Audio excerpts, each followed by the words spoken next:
I lost my dad to a very long battle with cancer. He was, he received his terminal diagnosis and he actually lived 2 years um, doing chemo and treatments and such.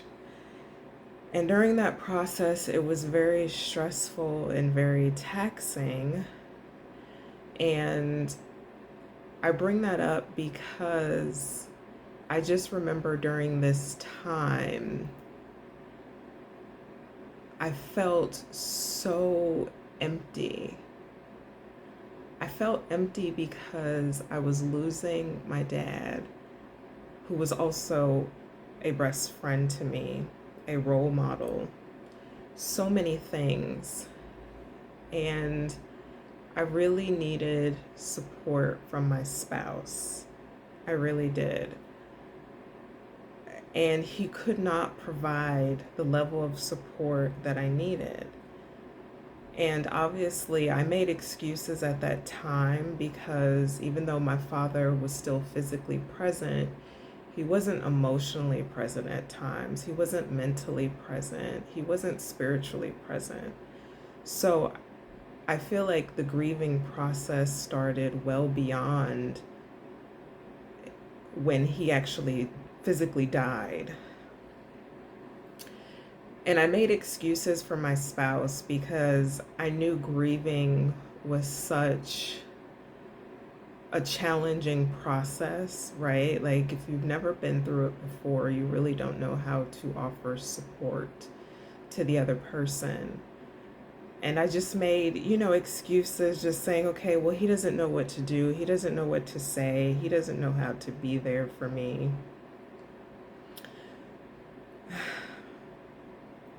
And then I finally lost my dad, and that's what really broke me. It really broke me spiritually, mentally, physically, everything. And I really, really needed my husband at the time. And even in that brokenness, I still took care of my responsibilities. I still went to work. I still tried to show up for the people around me that needed me the most. And as I was navigating that whole process, it also came out that my husband of 5 years was cheating. And he never stopped cheating when my dad was terminally ill. He never stopped cheating when my dad passed away. He never stopped cheating when I was broken down so much spiritually, mentally, and physically. And that was the reason why he couldn't show up for me the way I needed him to. He couldn't love me. He couldn't support me the way that I needed him to. And because I was already broken, I knew deep down inside that I could not forgive my husband at the time for doing what he did, especially during such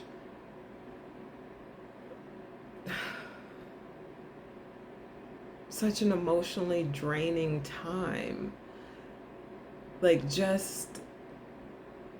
I couldn't forgive him. I said to myself, out of all the times that you could have possibly have done this, you chose to do it at the time when I needed you the most.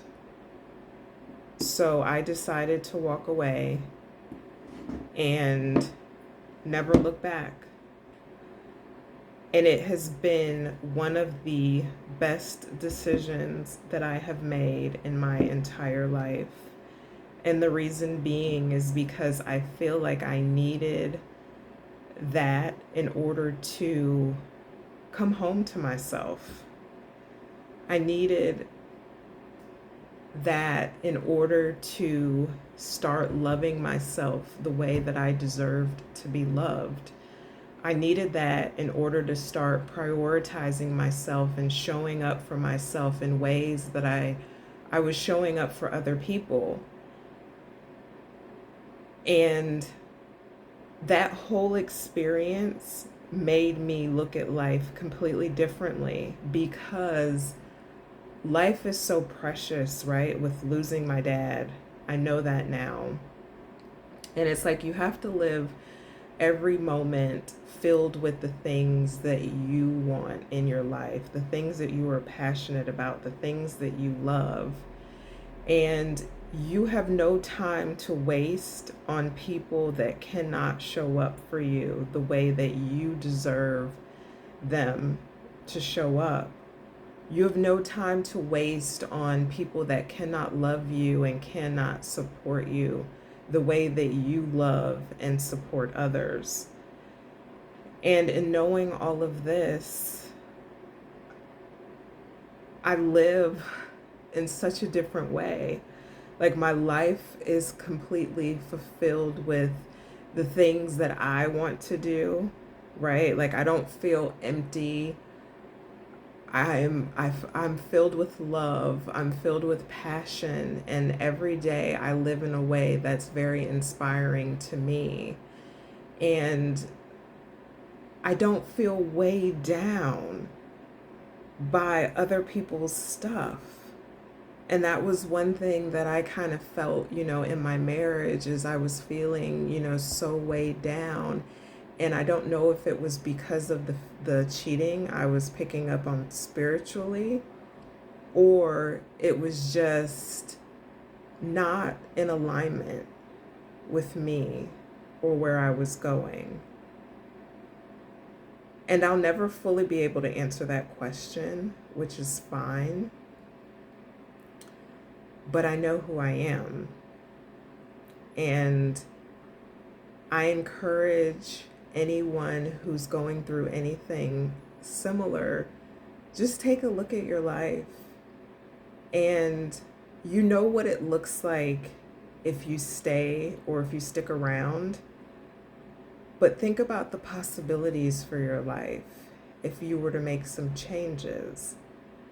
And I'm not here to tell you what to do or encourage you to get a divorce, but I am encouraging you to live your life that is meaningful and passionate and filled with all of the things that you deserve. And even though divorce can be hard, I promise you that as time goes on, you slowly start to pick up the pieces and you feel so much better and you start to feel more of yourself. Thanks for listening. Bye.